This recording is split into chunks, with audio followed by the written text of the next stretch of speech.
ಆತ್ಮೀಯ ವೀಕ್ಷಕರೇ, Royson creations YouTube ಚಾನಲ್ಗೆ ನಿಮಗೆ ಸ್ವಾಗತ. ಇಂದಿನ ಈ ವಿಡಿಯೋದಲ್ಲಿ 10ನೇ ತರಗತಿಯ ಗಣಿತ ವಿಷಯ ವಾರ್ಷಿಕ ಪರೀಕ್ಷೆ ಮಾರ್ಚ್ 2026ರ ಒಂದು ಮಾದರಿ ಪ್ರಶ್ನೆ ಪತ್ರಿಕೆಯನ್ನು ನಿಮ್ಮ ಜೊತೆ ಶೇರ್ ಮಾಡ್ತಾ ಇದ್ದೀನಿ. ಸೊ ಇಲ್ಲಿಗೆ 3 ಪ್ರಶ್ನೆ ಪತ್ರಿಕೆಗಳನ್ನ ನಿಮ್ಮ ಜೊತೆ ಶೇರ್ ಮಾಡಿದ ಹಾಗೆ ಆಗುತ್ತೆ ಮಕ್ಕಳ.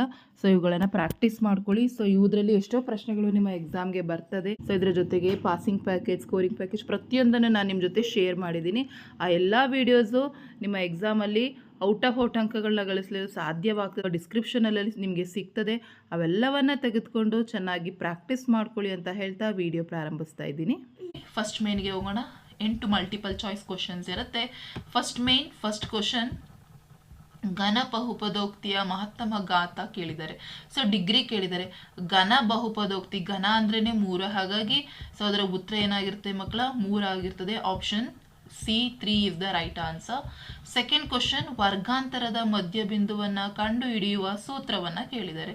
ಆಬ್ವಿಯಸ್ಲಿ ಬಹಳ ಈಸಿ ಮಕ್ಕಳ. ವರ್ಗಾಂತರದ ಮಧ್ಯಬಿಂದು ಕಂಡುಹಿಡಲಿಕ್ಕೆ ಮೇಲ್ಮಿತಿ ಪ್ಲಸ್ ಕೆಳಮಿತಿಯನ್ನು ಮಾಡಿ 2ರಿಂದ ಭಾಗಿಸಿದ್ರೆ ನಮಗೆ ಇದು ಸಿಗುತ್ತೆ, ವರ್ಗಾಂತರದ ಮಧ್ಯಬಿಂದು. ಹಾಗಾಗಿ option B is the right answer.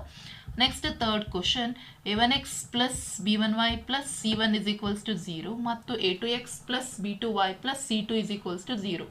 ಈ ಜೋಡಿ ರೇಖಾತ್ಮಕ ಸಮೀಕರಣಗಳನ್ನು ಪ್ರತಿನಿಧಿಸುವ ರೇಖೆಗಳು ಪರಸ್ಪರ ಛೇದಿಸಿದರೆ ಇವುಗಳಲ್ಲಿ ಸರಿಯಾದ ಸಂಬಂಧ ಕೇಳಿದ್ದಾರೆ. ಸೊ ಇಲ್ಲಿ 4 ಆಪ್ಷನ್ ಕೊಟ್ಟಿದ್ದಾರೆ ಮಕ್ಕಳು. ಅವ್ರು ಕೇಳಿರೋದೇನು? ಪರಸ್ಪರ ಛೇದಿಸುವಂತಹ ರೇಖೆಗಳು. ಸೊ ಛೇದಿಸುವ ರೇಖೆಗಳು ಯಾವಾಗಲೂ ಏನಾಗಿರ್ತದೆ? a1/a2 not equal to b1/b2 ಆಗಿರ್ತದೆ. ಹಾಗಾಗಿ option D is the right answer. ಐಕ್ಯಗೊಳ್ಳುವ ರೇಖೆಗಳು ಅಂದರೆ ಇದಾಗಿರ್ತವೆ. a1/a2 equal to b1/b2 equal to c1/c2. ಸಮಾಂತರ ರೇಖೆಗಳು ಅಂತ ಹೇಳಿ ಬಂದರೆ a1/a2 equal to b1/b2 not equal to c1/c2 ಆಗಿರ್ತದೆ. ಹಾಗಾಗಿ ಇದಿಷ್ಟನ್ನು ನೀವು ನೆನ್ಪಿಟ್ಕೊಳ್ಳಿ. ಇದ್ರ ಮೇಲೆ ಒಂದು ಕ್ವಶನ್ ಇದ್ದೇ ಇರ್ತದೆ. ನೆಕ್ಸ್ಟ್ 4ನೇ ಕ್ವಶನ್, ಒಂದು ಸಮಾಂತರ ಶ್ರೇಣಿಯ 3ನೆಯ ಪದ 13, 2ನೆಯ ಪದ 8 ಆದರೆ ಸಮಾಂತರ ಶ್ರೇಣಿಯ ಮೊದಲ ಪದ ಕೇಳಿದ್ದಾರೆ. ಸೊ ಹಾಗಾಗಿ ಮೊದಲನೇ ಪದ ಏನಾಗಿರ್ತದೆ ಅಂದರೆ ಮಕ್ಕಳ 3 ಆಗಿರ್ತದೆ. ಏಕೆಂದರೆ ನಮಗೆ ಸಾಮಾನ್ಯ ವ್ಯತ್ಯಾಸ ಇಲ್ಲಿ ಏನಾಗಿರ್ತದೆ? 13ರಿಂದ 8 ಕಳೆದ್ರೆ ನಮಗೆ ಬರುವಂತಹದ್ದು 5.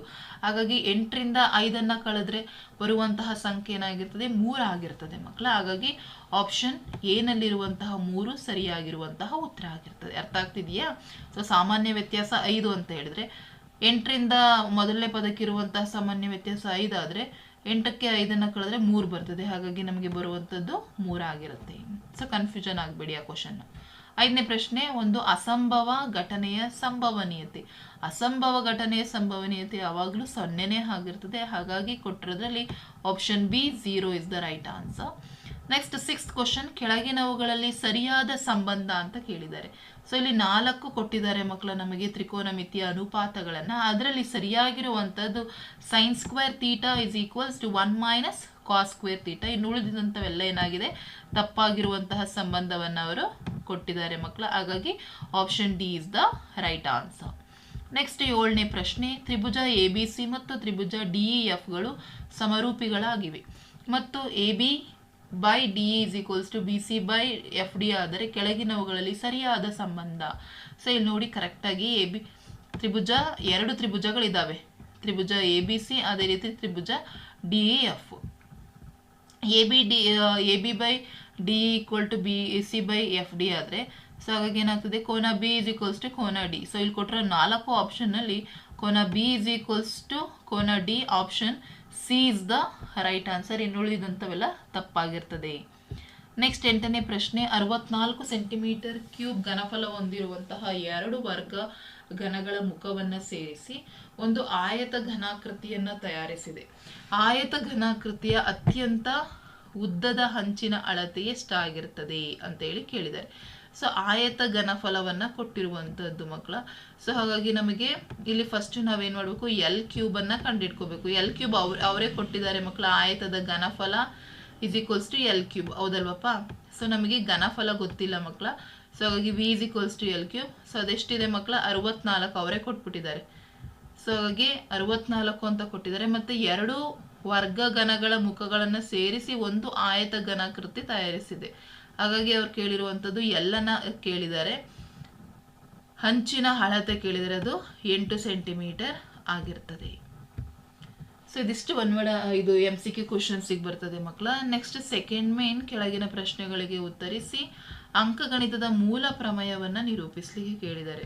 ಸೊ ಪ್ರತಿಯೊಂದು ಸಂಯುಕ್ತ ಸಂಖ್ಯೆಯನ್ನು ಅವಿಭಾಜ್ಯ ಗುಣಲಬ್ಧಗಳಾಗಿ ವ್ಯಕ್ತಪಡಿಸುವುದು ಮತ್ತು ಈ ಅಪವರ್ತಿಸುವಿಕೆಯು ಅವಿಭಾಜ್ಯ ಅಪವರ್ತನಗಳು ಘಟಿಸುವ ಕ್ರಮವನ್ನು ಹೊರತುಪಡಿಸಿ ಅನನ್ಯವಾಗಿರ್ತದೆ. ಅದಷ್ಟು ಬರೆದ್ರೆ ನಿಮಗೆ 1 ಅಂಕ. 10ನೇ ಪ್ರಶ್ನೆ, x² + bx + c = 0 ವರ್ಗ ಸಮೀಕರಣದ ಶೋಧಕದ ಬೆಲೆ 0 ಆಗಿದ್ದಾಗ ಅದರ ಮೂಲ ಸ್ವಭಾವವನ್ನು ಬರೆಯಿರಿ. ಸೊ ಯಾವಾಗ ಡೆಲ್ಟಾ = 0 ಆಗಿರ್ತದೋ ಆವಾಗ 2 ಸಮನಾದ ವಾಸ್ತವ ಮೂಲಗಳನ್ನು ಹೊಂದಿರ್ತವೆ. ನೆಕ್ಸ್ಟ್ 11ನೇ ಪ್ರಶ್ನೆ, a(x1, y1) ಮತ್ತು b(x2, y2) ಈ ಬಿಂದುಗಳನ್ನು ಸೇರಿಸುವ ರೇಖಾಖಂಡವನ್ನು ಆಂತರಿಕವಾಗಿ 1:1 ಅನುಪಾತದಲ್ಲಿ ವಿಭಾಗಿಸುವ p ಬಿಂದುವಿನ ನಿರ್ದೇಶಾಂಕಗಳನ್ನು ಬರೆಯಿರಿ. ಸೊ ಇದನ್ನು ನೀವು ಬರೀಬೇಕಾಗುತ್ತೆ ಮಕ್ಕಳು. ಮಧ್ಯಾಂಕವನ್ನು ಕಂಡುಹಿಡಿಯುವಂಥದ್ದು x1 + x2 / 2, y1 + y2 / 2 ಆಗಿರ್ತದೆ. ನೆಕ್ಸ್ಟ್ 12ನೇ ಪ್ರಶ್ನೆ, ಕೊಟ್ಟಿರುವ ನಕ್ಷೆಯಲ್ಲಿ y = p(x) ಬಹುಪದೋಕ್ತಿಯ ಶೂನ್ಯತೆಗಳನ್ನು ಬರೆಯಿರಿ. ಸೊ ಬಹಳ ಈಸಿ ಮಕ್ಕಳು ಶೂನ್ಯತೆಯನ್ನು ಬರೀಲಿಕ್ಕೆ. ಇಲ್ಲಿ ನೋಡಿ, ಇದು ನಕ್ಷೆ ಕೊಟ್ಟಿದ್ದಾರೆ. ಸೊ ಶೂನ್ಯತೆ ಅಂದರೆ ಎಕ್ಸ್ ಅಕ್ಷದ ಮೇಲೆ ಬರುವಂಥದ್ದು. ಎಲ್ಲೆಲ್ಲಿ ಬಂದಿದೆ ನೋಡಿ, -1ನಲ್ಲಿದೆ ಮತ್ತು 2ನಲ್ಲಿದೆ. ಹಾಗಾಗಿ ಅವ್ರು ಕೇಳಿರೋದು ಶೂನ್ಯತೆಗಳು ಎಷ್ಟಪ್ಪ ಈ y(px) 1 and 2 ಆಗಿರ್ತದೆ. ನೆಕ್ಸ್ಟ್ 13ನೇ ಪ್ರಶ್ನೆ, 5 ವರ್ಷಗಳ ಹಿಂದೆ ನೂರಿಯ ವಯಸ್ಸು ಸೋನುವಿನ ವಯಸ್ಸಿನ 3 ಪಟ್ಟು ಆಗಿತ್ತು. ಈ ಹೇಳಿಕೆಯನ್ನು 2 ಚರಾಕ್ಷರ ಉಳ್ಳ ರೇಖಾತ್ಮಕ ಸಮೀಕರಣದ ಆದರ್ಶ ರೂಪದಲ್ಲಿ ಬರೆಯಿರಿ. ನೂರಿಯ ಈಗಿನ ವಯಸ್ಸು x, ಸೋನುವಿನ ಈಗಿನ ವಯಸ್ಸು y ವರ್ಷ, 5 ವರ್ಷಗಳ ಹಿಂದೆ ಅಂತ ಹೇಳಿ ಕೊಟ್ಟಿದ್ದಾರೆ. ಸೊ 5 ವರ್ಷಗಳ ಹಿಂದೆ ಅಂದರೆ ಏನಾಗ್ತದೆ ಮಕ್ಕಳ, ಮೈನಸ್ ಆಗ್ತದೆ. ಅರ್ಥ ಆಗ್ತಿದೆಯಾ? ಹಾಗಾಗಿ x - 5 = 3 times of y - 5. So ಹಾಗಾಗಿ ನಮಗೆ ಬರುವಂಥದ್ದು x - 3y + 10 = 0. ಸೊ ಏನು ಮಾಡಬೇಕು, ವೇರಿಯೇಬಲ್ಸ್ನೆಲ್ಲ ಒಂದು ಕಡೆ ತೆಗೆದುಕೊಳ್ಳಿ, ನಂಬರ್ಸ್ನೆಲ್ಲ ಒಂದು ಕಡೆ ತಗೊಂಡು ಸಬ್ಟ್ರಾಕ್ಷನ್ ಮಾಡಿದ್ರೆ will get this answer. Next 14ನೇ ಪ್ರಶ್ನೆ, ಮೊದಲ ಪದ a ಮತ್ತು ಕೊನೆಯ ಪದ l ಆಗಿರುವಂಥ ಸಮಾಂತರ ಶ್ರೇಣಿಯ ಮೊದಲ n ಪದಗಳ ಕಂಡುಹಿಡಿಯುವ ಸೂತ್ರ Sn = n/2 × a + l ಆಗಿರ್ತದೆ. l ಅಂದರೆ ಕೊನೆ ಪದ, a ಅಂದರೆ ಮೊದಲನೇ ಪದ.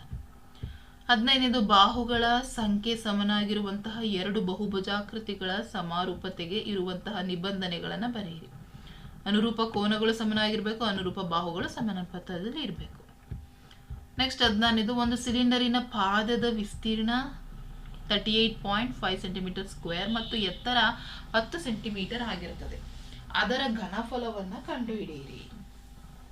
ಸೊ ಇಲ್ಲಿ ಪಾದದ ವಿಸ್ತೀರ್ಣ πr². ಅರ್ಥ ಆಗ್ತಾ ಇದೆಯಾ ನಮಗೆ? ಪಾದದ ವಿಸ್ತೀರ್ಣ ಯಾಕೆ πr² ಅಂದರೆ ಅದು ವೃತ್ತಾಕಾರದಲ್ಲಿ ಇರ್ತದೆ. ಹಾಗಾಗಿ πr² ಏನಾಗ್ತದೆ, 38.5 cm². ಹೆಚ್ಚು ಕೊಟ್ಟಿದ್ದಾರೆ, ಇದು ಕೊಟ್ಟಿದ್ದಾರೆ. ಸಿಲಿಂಡರಿನ ಘನಫಲ ಕಂಡುಹಿಡಿಯಬೇಕು. ಸೊ ಘನಫಲದ ಸೂತ್ರ πr²h. ಸೊ ಹಾಗಾಗಿ ಮಲ್ಟಿಪ್ಲೈ ಮಾಡಿದ್ರೆ 385 cm³ ಆಗ್ತದೆ. ಸೊ ಇದು ಸಿಲಿಂಡರಿನ ಘನಫಲ. ಸೊ ಅದಷ್ಟು ಮಾಡಿದರೆ 1 ಅಂಕ ಸಿಗ್ತದೆ. ಇದಿಲ್ಲಿಗೆ 1 ಅಂಕದ ಪ್ರಶ್ನೆಗಳು ಕಂಪ್ಲೀಟ್ ಆಗ್ತದೆ. ನೆಕ್ಸ್ಟ್ 3rd ಮೇನ್, ಕೆಳಗಿನ ಪ್ರಶ್ನೆಗಳಿಗೆ ಉತ್ತರಿಸಿ 2 ಅಂಕದ ಪ್ರಶ್ನೆಗಳು. And this question is very important ಮಕ್ಕಳು. ಸೊ ನಿಮಗಿದು ವಾಸ್ತವ ಸಂಖ್ಯೆಗಳಲ್ಲಿ ಬರ್ತದೆ. 2 + √5 ಒಂದು ಅಭಾಗಲಬ್ಧ ಸಂಖ್ಯೆ ಎಂದು ಸಾಧಿಸಿ. ಸೊ ಯಾವುದು ಬೇಕಾದ್ರೂ ಕೇಳ್ಬೋದು, √3 ಕೇಳ್ಬೋದು, √5 ಕೇಳ್ಬೋದು, 1 + √5, ಎನಿಥಿಂಗ್. ಬಟ್ ಕ್ವಶನ್ ಒಂದಂತೂ ಇದ್ದೇ ಇರ್ತದೆ. ಇದು ಡೆಫಿನೆಟ್ ಕ್ವಶನ್ ಆಗಿರ್ತದೆ. ಹಾಗಾಗಿ ಪ್ರಾಕ್ಟೀಸ್ ಮಾಡ್ಕೊಳ್ಳಿ. ಸೊ 2 + √5 ಅನ್ನು ಒಂದು ಭಾಗಲಬ್ಧ ಸಂಖ್ಯೆಯಿಂದ ತೆಗೆದುಕೊಳ್ಬೇಕು. So 2 + √5 = a/b. a ಮತ್ತು b ಗಳು ಸಹ ಅವಿಭಾಜ್ಯಗಳಾಗಿರ್ತದೆ. b should not = 0. ಸೊ ಬರ್ಕೊಳ್ಳೋಣ. √5 = 2 ಅನ್ನು ಈ ಕಡೆ ತೆಗೆದುಕೊಂಡ್ರೆ ಏನಾಗ್ತದೆ, a/b - 2. ಸೊ ಅದನ್ನು LCM ಅನ್ನು ತೆಗೆದುಕೊಂಡ್ರೆ a - 2b / b ಆಗ್ತದೆ. ಸೊ √5 ಒಂದು ಅಭಾಗಲಬ್ಧ ಸಂಖ್ಯೆಯಾಗಿದೆ ಹಾಗೂ a - 2b/b ಒಂದು ಭಾಗಲಬ್ಧ ಸಂಖ್ಯೆಯಾಗಿದೆ. ಇದು ಅಸಾಧ್ಯ, ಹಾಗಾಗಿ ನಮ್ಮ ಊಹೆಗೆ ವಿರುದ್ಧ. ಸೊ ಇದಿಷ್ಟು ಬರೀರಿ ಮಕ್ಕಳು. 2 ಮಾರ್ಕ್ಸಿಗೆ ನಿಮಗೆ ಪೂರ್ತಿ ಅಂಕಗಳು ಸಿಗ್ತದೆ. ಹಾಗಾಗಿ ಇದು ಒಂದು ಅಭಾಗಲಬ್ಧ ಸಂಖ್ಯೆಯಾಗಿದೆ, ನಮ್ಮ ಊಹೆ ತಪ್ಪಾಗಿದೆ ಅಂತ ಹೇಳಿ ಬರೆದ್ರೆ ನಿಮಗೆ ಕಂಪ್ಲೀಟ್ ಆಗಿ 2 ಅಂಕ. ನೋಡಿ ಅಂಕಗಳು ಯಾವ ರೀತಿ ಡಿವೈಡ್ ಆಗಿದೆ ಅಂದರೆ ಫಸ್ಟ್ ಇದನ್ನ ಬರೀಲಿಕ್ಕೆ ಅರ್ಧ ಅಂಕ, ಇದಕ್ಕೆ ಅರ್ಧ ಅಂಕ, ಈ ಒಂದು ಸ್ಟೆಪ್ಪಿಗೆ ಅರ್ಧ ಅಂಕ, ಇದಕ್ಕೆ. ಸೊ ಇದೇ ರೀತಿ ಬರೆಯೋದು. ನೀವು ಒಂದು ಸ್ಟೆಪ್ ಮಿಸ್ ಆದ್ರೂ ಅಂಕಗಳು ಹೋಗ್ತದೆ ಮಕ್ಕಳು. ಹಾಗಾಗಿ ಇದೇ ರೀತಿ ಪ್ರಾಕ್ಟೀಸ್ ಮಾಡ್ಕೊಳ್ಳಿ. ಆ್ಯಂಡ್ ನೆಕ್ಸ್ಟ್ ವರ್ಗ ಸಮೀಕರಣಗಳಿಂದ ಡೆಫಿನೆಟ್ ಕ್ವಶನ್. ಕೊಟ್ಟಿರುವ ರೇಖಾತ್ಮಕ ಸಮೀಕರಣಗಳ ಜೋಡಿಯನ್ನ ವರ್ಜಿಸುವ ವಿಧಾನದಿಂದ ಬಿಡಿಸಿ. ಅವರು ವಿಧಾನವನ್ನ ಕೊಟ್ಟಿದ್ರೆ ವಿಧಾನವನ್ನ ಬಳಸಿ, ಅಥವಾ ನೀವು ಯಾವುದೇ ಕೊಟ್ಟಿಲ್ಲ ಅಂದ್ರೆ ಬರೀ ಬಿಡಿಸಿ ಅಂದ್ರೆ ಯಾವುದೇ ವಿಧಾನ ಹಾಕಿದ್ರು ನಿಮಗೆ ಅಂಕಗಳು ಸಿಗ್ತದೆ. ಸೊ ಇಲ್ಲಿ x + 2y = 10 and x + y = 6 ಕೊಟ್ಟಿದ್ದಾರೆ. ಸೊ ಇದನ್ನ ಸಮೀಕರಣ 1 ಅಂತ ತಗೊಳ್ಳೋಣ, ಇದನ್ನ ಸಮೀಕರಣ 2 ಅಂತ ತೆಗೆದುಕೊಳ್ಳೋಣ. ಓಕೆನಾ? ಸೊ ಇಲ್ಲಿ ನೋಡಿ x ಇರೋದ್ರಿಂದ ಚಿಹ್ನೆಗಳನ್ನ ಬದಲಾಯಿಸೋಣ. ಇದು ಮೈನಸ್ ಆಗುತ್ತೆ, ಇದು ಮೈನಸ್ ಆಗುತ್ತೆ, ಇದು ಸಹ ಮೈನಸ್ ಆಗುತ್ತೆ. ಸೊ x ಕ್ಯಾನ್ಸಲ್ ಆಯಿತು. ಇಲ್ಲಿ ಉಳಿಯುವಂಥದ್ದು y = 4. ಸೊ ಹಾಗಾಗಿ y ಬೆಲೆ 4 ಆಯಿತು. ಈ y ಬೆಲೆ 4 ಅನ್ನ ಸಮೀಕರಣ 1 ಅಥವಾ 2ಕ್ಕೆ ಆದೇಶಿಸೋಣ. ಸೊ ಇಲ್ಲಿ ಸಮೀಕರಣ 2ಕ್ಕೆ ಆದೇಶಿಸಿದಾಗ x + y = 6. ಸೊ ಅದಕ್ಕೆ y ಪ್ಲೇಸ್ ನಲ್ಲಿ 4 ಹಾಕೋಣ. So x = 6 - 4. So 6 value, x value 2 ಆಯಿತು. ಹಾಗಾಗಿ x ವ್ಯಾಲ್ಯೂ 2, y ಬೆಲೆ 4. ಸೊ ಈ ರೀತಿ ಸ್ಟೆಪ್ ಬೈ ಸ್ಟೆಪ್ ಮಾಡ್ತಾ ಹೋಗಿ. ನೋಡಿ ಅಂಕಗಳು ಇಲ್ಲಿದೆ, ನೀವು ಅದನ್ನು ಸಹ ಗಮನಿಸ್ತಾ ಹೋಗಿ. ಯಾಕೆಂದ್ರೆ ಪ್ರತಿ ಸ್ಟೆಪ್ಪಲ್ಲೂ ಯಾವ ರೀತಿ ಬರೆದ್ರೆ ಎಷ್ಟಕ್ಕೆ ಎಷ್ಟು ಅಂಕ ಸಿಗುತ್ತೆ ಅದು ನಿಮಗೆ ತಿಳ್ಕೊಂಡಿರ್ಬೇಕಾಗಿರ್ತದೆ. ಹಾಗಾಗಿ ಅದನ್ನು ಸಹ ನೋಡ್ಕೊಳ್ಳಿ. ನೆಕ್ಸ್ಟ್ 19ನೇ ಪ್ರಶ್ನೆ. ಅಪವರ್ತನ ವಿಧಾನದಿಂದ 3x² - 6x + 3 = 0 ಈ ವರ್ಗ ಸಮೀಕರಣದ ಮೂಲಗಳನ್ನು ಕಂಡುಹಿಡಿಯಿರಿ. ಅಥವಾ x + 2³ = x³ - 4 ಈ ವರ್ಗ ಸಮೀಕರಣವನ್ನ ವರ್ಗ ಸಮೀಕರಣದ ಆದರ್ಶ ರೂಪದಲ್ಲಿ ವ್ಯಕ್ತಪಡಿಸಿ. ಸೊ ಮೊದಲನೇದು ನಾವು ಕ್ವಶನ್ ಬರ್ಕೊಂಡು ಮೂಲಗಳನ್ನ ವರ್ಗ ಸಮೀಕರಣದ ಮೂಲ ಕಂಡುಹಿಡಿಯೋಣ. So 3x² - 6x + 3. ಸೊ ಇಲ್ಲಿ ಮಲ್ಟಿಪ್ಲೈ ಮಾಡಿದ್ರೆ ನಮ್ಗೆ ಎಷ್ಟು ಬರಬೇಕು? 9 ಬರಬೇಕು. ಆಡ್ ಮಾಡಿದ್ರೆ -6 ಬರಬೇಕು. ನಾವು ಬರ್ಕೊಳ್ಳಿ. 9x² = 3 3s 9. 3 3ನ ಕೂಡಿಸಿದ್ರೆ -3 - 3ನ ಮಾಡಿದ್ರೆ 9 ಬರ್ತದೆ. ಸೊ ಹಾಗಾಗಿ ಇಲ್ಲಿ ಚಿಹ್ನೆ very important. So instead of -6x ಇದನ್ನ ಬರ್ಕೊಳ್ಳಿ. ಅಪವರ್ತಿಸಿದ್ರಲ್ಲಿ ಕಾಮನ್ ಇರೋದು 3x, ಇದ್ರಲ್ಲಿ ಕಾಮನ್ ಇರೋದು 3. ಸೊ ಹಾಗಾಗಿ ನಮಗೆ x = 1 ಬರುತ್ತೆ. ಅದೇ ರೀತಿ x = ಇಲ್ಲೂ ಸಹ 1 ಬರ್ತದೆ. ಹಾಗಾಗಿ ಇಲ್ಲಿ ನಮಗೆ ಸಮೀಕರಣದ ಮೂಲಗಳು 1 ಮತ್ತೆ 1 ಆಗಿರುತ್ತೆ. ಸೊ ಅದೇ ಪ್ರಶ್ನೆಗೆ ಇನ್ನೊಂದು ಆಪ್ಷನ್ ಅನ್ನು ಕೊಟ್ಟಿದ್ರಲ್ಲ ಮಕ್ಕಳ. ಸೊ ಅವರು ವರ್ಗ ಸಮೀಕರಣದ ಆದರ್ಶ ರೂಪದಲ್ಲಿ ಬರೀಬೇಕು. ಇದು ಬಹಳ ಈಸಿ ಇದೆ. x + 2³ = x³ - 4³. So a + b whole³ ಫಾರ್ಮ್ಗೆ ಬರೆದ್ಬಿಡೋಣ. a³ + b³ + 3ab × a + b. So ಬರ್ಕೊಳ್ಳೋಣ, ಇದನ್ನು ಬರ್ಕೊಳ್ಳೋಣ. ಸೊ ಇಲ್ಲಿ ನೋಡಿ ಈ x³ ಕ್ಯಾನ್ಸಲ್ ಆಗ್ತದೆ. ಯಾಕೆಂದ್ರೆ ಇಲ್ಲಿ ಪ್ಲಸ್ ಇದೆ, ಇಲ್ಲಿ ಮೈನಸ್ ಇದೆ. So cancel. ಸೊ ಉಳಿಯುವಂಥದ್ದು ಬರ್ಕೊಂಡ್ರೆ 6x² + 12x + 12 = 0. 6 ಇಂದ ಡಿವೈಡ್ ಮಾಡಿದ್ರೆ will get this equation. x² + 2x + 2 = 0. So ಇದಿಷ್ಟು ಬರೆದ್ರೆ ಪೂರ್ತಿ ಅಂಕ. ನೆಕ್ಸ್ಟ್ 20ನೇ ಪ್ರಶ್ನೆ. 6, 10, 14 ಈ ಒಂದು ಸಮಾಂತರ ಶ್ರೇಣಿಯ ಮೊದಲ 20 ಪದಗಳ ಮೊತ್ತವನ್ನ ಸೂತ್ರದ ಸಹಾಯದಿಂದ ಕಂಡುಹಿಡಿಯಿರಿ. ಸೊ ಸೂತ್ರವನ್ನ ಬಳಸಬೇಕು, SN ಅನ್ನು ಬಳಸಬೇಕು. ಮೊತ್ತ ಕೇಳಿದರೆ. ಅಥವಾ 2, 7, 12 ಈ ಸಮಾಂತರ ಶ್ರೇಣಿಯ ಎಷ್ಟನೆಯ ಪದ 47. ಅಂದ್ರೆ ನಮ್ಗೆ ಏನನ್ನ ಕಂಡುಹಿಡಿಬೇಕು ಮಕ್ಕಳ? ಇಲ್ಲಿ n ಅನ್ನ ಕಂಡುಹಿಡಿಬೇಕು. ಇಲ್ಲಿ ನಾವೇನ್ ಮಾಡ್ಬೇಕು? SN ಅನ್ನ ಕಂಡುಹಿಡಿಬೇಕು. ಸೊ ಸೂತ್ರಗಳಿದಾವೆ, ಕಂಡುಹಿಡಿಯೋಣ. ಸೊ ಮೊದಲನೇ ಕ್ವಶನ್ ಅಲ್ಲೇ ಕೊಟ್ಟಿದ್ದಾರೆ. a ಕೊಟ್ಟಿದ್ದಾರೆ ಮಕ್ಕಳ 6. ಸಾಮಾನ್ಯ ವ್ಯತ್ಯಾಸ d. 10ರಿಂದ 6 ಕಳೆದ್ರೆ 4 ಬರುತ್ತೆ.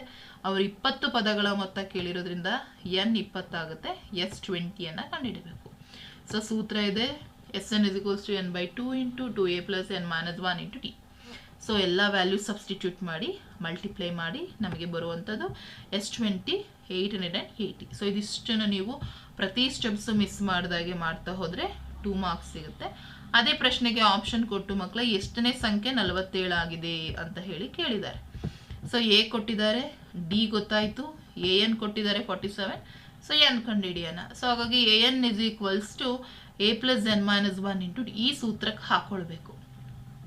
ಸೊ ವ್ಯಾಲ್ಯೂಸ್ ಎಲ್ಲ ಸಬ್ಸ್ಟಿಟ್ಯೂಟ್ ಮಾಡಿದ್ರೆ ನಮಗೆ n 10 ಬರುತ್ತೆ. ಸೊ n 10 ಆದಾಗ AN 47 ಆಗಿರ್ತದೆ. ಅರ್ಥ ಆಗ್ತಿದೆಯಲ್ಲ? ನೆಕ್ಸ್ಟ್ 21ನೇ ಪ್ರಶ್ನೆ. 2 ಆಯತಾಕಾರದ ಮೇಜುಗಳ ಉದ್ದಗಳು ಕ್ರಮವಾಗಿ 84 ಸೆಂಟಿಮೀಟರ್ ಮತ್ತು 126 ಸೆಂಟಿಮೀಟರ್ ಆಗಿದ್ದು ಇವುಗಳ ಅಗಲ 42 ಸೆಂಟಿಮೀಟರ್ಗೆ ಸಮನಾಗಿರುತ್ತೆ. ಎರಡೂ ಮೇಜುಗಳಿಗೆ ನಿಖರವಾಗಿ ಹೊಂದುವಂತೆ ಹಾಸಬಹುದಾದ ಚೌಕಾಕಾರದ ಗಾಜಿನ ಫಲಕದ ಗರಿಷ್ಠ ಉದ್ದವನ್ನು ಕಂಡುಹಿಡಿಯಿರಿ ಹಾಗೂ ಪ್ರತಿ ಮೇಜಿಗೆ ಹಾಸಲು ಬೇಕಾಗುವ ಗಾಜಿನ ಫಲಕಗಳ ಸಂಖ್ಯೆಯನ್ನು ಲೆಕ್ಕಾಚಾರ ಮಾಡಿ ಅಂತ ಹೇಳಿ ಕೇಳಿದ್ದಾರೆ. ಸೊ ಇಲ್ಲಿ ನಮಗೆ ಮಾಸಹನ ಕಂಡುಹಿಡಿಬೇಕಾಗುತ್ತೆ. ಫಸ್ಟ್ ನಾವು 84ರ ಅವಿಭಾಜ್ಯ ಮತ್ತು 126ರ ಅವಿಭಾಜ್ಯ ಅಪವರ್ತಗಳನ್ನ ಬರ್ಕೊಳ್ಳೋಣ. ಓಕೆನಾ? ಸೊ ಇಲ್ಲಿ ನೋಡಿ 2 × 2 × 3 × 7. ಸೊ ಒಟ್ಟಾರೆ ನಮಗೆ 2² × 3 × 7. ಅದೇ ರೀತಿ ಇಲ್ಲಿ 2 × 3² × 7 ಆಯಿತು. ಹೌದಾ? ಸೊ ಕನ್ಫ್ಯೂಷನ್ ಆಗಬೇಡಿ ಮಕ್ಕಳ. ಸೊ ಹಾಗಾಗಿ ಮಾಸಹ ನಮ್ಗೆ ಏನಾಗ್ತದೆ ಮಕ್ಕಳ, ಅವೆರಡರಲ್ಲೂ ಕಾಮನ್ ಇರೋವಂಥದ್ದು ನಿಮಗೆ ಗೊತ್ತಿದೆ. 7 ಕಾಮನ್ ಇದೆ, 3 ಕಾಮನ್ ಇದೆ, 2 ಕಾಮನ್ ಇದೆ. ಸೊ ಹಾಗಾಗಿ ಅವುಗಳನ್ನ ಮಲ್ಟಿಪ್ಲೈ ಮಾಡೋಣ. ಮಲ್ಟಿಪ್ಲೈ ಮಾಡಿದರೆ 42 ಬಂತು. ಅದೇ ರೀತಿ ಚೌಕಾಕಾರದ ಗಾಜಿನ ಫಲಕದ ಗರಿಷ್ಠ ಉದ್ದನೂ ಸಹ ಕೊಟ್ಟಿದ್ದಾರೆ, ಅದು ಸಹ 42 ಸೆಂಟಿಮೀಟರ್. ಹಾಗೆ ಮೊದಲು ಮೇಜಿಗೆ ಹಾಸಲು ಬೇಕಾದ ಚೌಕಾಕಾರದ ಫಲಕಗಳ ಸಂಖ್ಯೆ ಕೇಳಿದ್ದಾರೆ. ಸೊ ಒಟ್ಟಾರೆ 84 / 44. ಯಾಕೆಂದರೆ ಮಾಸಹ 44 ಆಗಿರೋದ್ರಿಂದ ನಮಗಿಲ್ಲಿ 2 ಫಲಕ ಇದು 2 ಬರ್ತದೆ. ಇಲ್ಲಿ ಎರಡನೇ ಮೇಜಿಗೆ ಹಾಸಲು ಬೇಕಾಗುವ ಚೌಕಾಕಾರದ ಫಲಕಗಳ ಸಂಖ್ಯೆ ಎಷ್ಟಾಗ್ತದೆ ಅಂದರೆ ಇಲ್ಲಿ 3. ಮೊದಲನೇದಕ್ಕೆ 2 ಫಲಕಗಳು, ಮೂರನೇದಕ್ಕೆ ಇನ್ನೊಂದಕ್ಕೆ 3 ಫಲಕಗಳು ಬೇಕಾಗ್ತದೆ. ನೆಕ್ಸ್ಟ್ 22ನೇ ಪ್ರಶ್ನೆ, sin A = 3/5 ಆದರೆ tan A ನ ಬೆಲೆಯನ್ನು ಕಂಡುಹಿಡಿಯಿರಿ. ಸೊ ಸೈನ್ ಅಂದರೆ ಗೊತ್ತಿದೆ ಮಕ್ಕಳ ನಮಗೆ, ಅಭಿಮುಖ ಬಾಹು ಬೈ ವಿಕರ್ಣ. ಅಭಿಮುಖ ಬಾಹು ಬೈ ವಿಕರ್ಣವನ್ನು ಏನಂತೇಳಿ ಕರಿತೀವಿ? ಸೈನ್ ಅಂತ ಹೇಳಿ ಕರಿತೀವಿ ಮಕ್ಕಳ. ಸೊ ಇಲ್ಲಿ ಪೈಥಾಗೊರಸ್ ಪ್ರಮೇಯವನ್ನು ತೆಗೆದುಕೊಳ್ಳೋಣ. ಯಾಕೆಂತ ಹೇಳಿದ್ರೆ ನಮಗಿಲ್ಲಿ ಇದು ಗೊತ್ತಿದೆ, ವಿಕರ್ಣ ಎಷ್ಟು, ಅಭಿಮುಖ ಬಾಹು ಬೈ ವಿಕರ್ಣ. ಸೊ ಇದು 5, ಇದು 3. ಸೊ ನಮಗೆ ಈ ಬೆಲೆ ಗೊತ್ತಿಲ್ಲ, ಹಾಗಾಗಿ ನಾವಿಲ್ಲಿ ಪೈಥಾಗೊರಸ್ ಪ್ರಮೇಯವನ್ನು ಬಳಸ್ಕೋಬೇಕಾಗ್ತದೆ. AC² = BC² + AB². ಸೊ ಹಾಗಾಗಿ BA² ನಾವು ಕಂಡುಹಿಡಿಬೇಕಾಗಿರೋದು. ಹಾಗಾಗಿ AB² = 5² - 3² ಆಗ್ತದೆ. So will get 4. ಹಾಗಾಗಿ ನಮಗೆ ಇದೆಷ್ಟಾಗ್ತದೆ? 4 ಬರ್ತದೆ. ಸೊ ಟ್ಯಾನ್ ಅಂದರೆ ಗೊತ್ತಿದೆ ನಮಗೆ, ಅಭಿಮುಖ ಬಾಹು ಬೈ ಪಾರ್ಶ್ವ ಬಾಹು. ಸೊ 3/4 ಆಗ್ತದೆ. ಸೊ ಈ ರೀತಿ ಅನುಪಾತಗಳನ್ನು ಕಲ್ತ್ಕೊಂಡಿದ್ರೆ ಇದ್ರ ಮೇಲೆ ಲೆಕ್ಕವನ್ನು ಬಿಡಿಸ್ಲಿಕ್ಕೆ ಈಸಿ ಆಗ್ತದೆ. ನೆಕ್ಸ್ಟ್ ನಿರ್ದೇಶಾಂಕ ಗಣಿತದಿಂದ ಡೈರೆಕ್ಟ್ ಕ್ವಶನ್ ಕೇಳಿದ್ದಾರೆ. 1,6 ಮತ್ತು 4,3 ಬಿಂದುಗಳನ್ನು ಸೇರಿಸುವ ರೇಖಾಖಂಡವನ್ನು ಆಂತರಿಕವಾಗಿ 3:1 ಅದರಲ್ಲಿ ಭಾಗಿಸಲಾಗ್ತದೆ. ಆ ಬಿಂದುವಿನ ನಿರ್ದೇಶಾಂಕಗಳನ್ನ ಕಂಡುಹಿಡಿಯಿರಿ. ಇಲ್ಲಿ ನಮಗೆ x1 y1 ಕೊಟ್ಟಿದ್ದಾರೆ, x2 y2 ಕೊಟ್ಟಿದ್ದಾರೆ, ಅದೇ ರೀತಿ m1 ಮತ್ತು m2 ಅನ್ನು ಕೊಟ್ಟಿದ್ದಾರೆ.